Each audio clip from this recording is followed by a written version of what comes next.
ترى حنا قبل مليون سنة اخترعنا كرة اليد. شان عندنا ملعب وفريق اسمه فريق جعفر خضيران عيني، وشان فريقنا هو اللي يكسب في كل مباراة عالمية.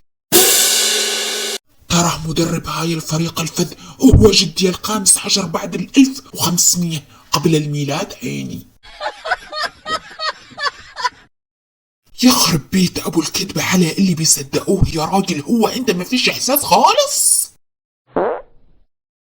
ده معروف ان قدماء المصريين هم اول من اخترعوا لعب كرة اليد.